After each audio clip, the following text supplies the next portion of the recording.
Hello guys, so আজকে আমরা তারাগঞ্জ মন্দিরে রওনা দিতেছি। সো আজকে আমাদের নিউ ব্লগ, তো আপনারা আমাদের ব্লগটি কন্টিনিউ করতে থাকেন। আমরা কিছুক্ষণের মধ্যেই তারাগঞ্জ মন্দিরে প্রবেশ করব। তো দেখা হচ্ছে তারাগঞ্জ মন্দিরে। টাটা।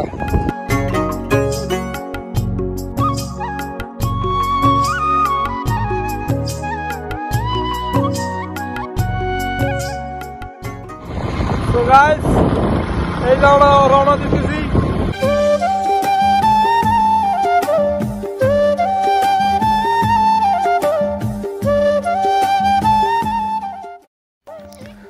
তো হ্যালো বন্ধুরা, আজকে তারাগঞ্জ মন্দিরে যাওয়ার উদ্দেশ্যে যাওয়ার পথে আজকে একটা অসাধারণ ব্রিজ আমাদের চোখের সামনে পড়লো।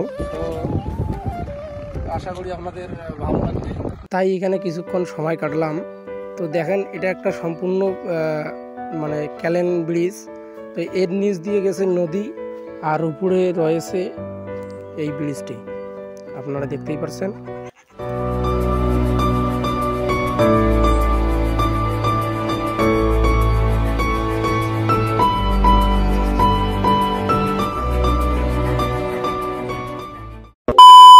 সো গাইস, মন্দিরের পরিবেশের শুরুতেই আমরা দেখা পেলাম শ্রী প্রভুপাতের মন্দিরে। যারা এখনও আসেননি অবশ্যই আসবেন। এখানে অনেক শান্তি প্রিয় একটা জায়গা।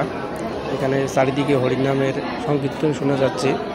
তো চারিদিকটা, এই যে মন্দিরের চারিদিকটা এটা, তো আপনারা সময় পেলে আসবেন। এখানে অনেক ভক্ত সমাগম। আজকে অক্ষয়া তিথি উপলক্ষে আমরা আসছি। তো এই যে দেখেন, আমরা এই যে শ্রীকৃষ্ণের দর্শন পেলাম। এই যে আমরা, তো দেখেন এই যে আমাদের ভগবান শ্রীকৃষ্ণের মূর্তি অনেক সুন্দর। কত সুন্দর ভগবানের মূর্তি, দেখেই মন ভরে যায়। সো গাইস, এখন আমরা প্যান্ডেলের উদ্দেশ্যে রওনা দেব। ওখানে অনেক সংকীর্তন হচ্ছে, ওখানে যাব। দেখি ওখানে যে গিয়ে কি হচ্ছে না হচ্ছে, আমরা আপনাদেরকে সব কিছুই দেখাবো। রুকো যারা, সবার করো।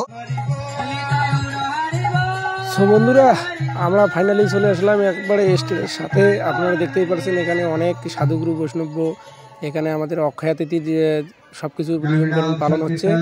তো দেখেন, আমরা একবারে স্টেজের সাথেই আছি। দেখেন অডিয়েন্সের সামনে বসে আছে, সকলে একটু দুহাত তোলে। আজকের এত সুন্দর সুযোগ আপনারা কখনোই হারাবেন না। সুন্দর করে দুহাত তোলে রাধা মদন মোহনের কাছে প্রার্থনা করুন এবং হাত তুলে ভগবানের কাছে প্রার্থনা করুন। সকলে আজকের বিশেষ দিন, এই অক্ষয় তৃতীয়ায় সকলে দুহাত তোলে বলুন, হরে কৃষ্ণ হরে কৃষ্ণ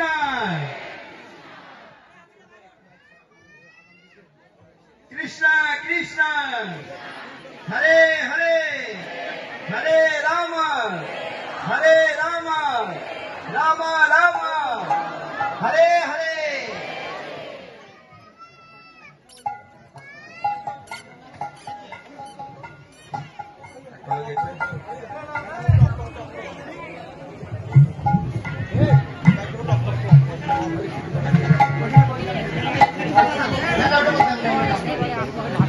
সো গাইস, আজকের ভিডিও এই পর্যন্ত। আমরা আর বাকি ভিডিও ওইসব প্রসাদ খাওয়া সব কিছু দেখাইতে পারিনি, আমরা অনেক ব্যস্ত ছিলাম।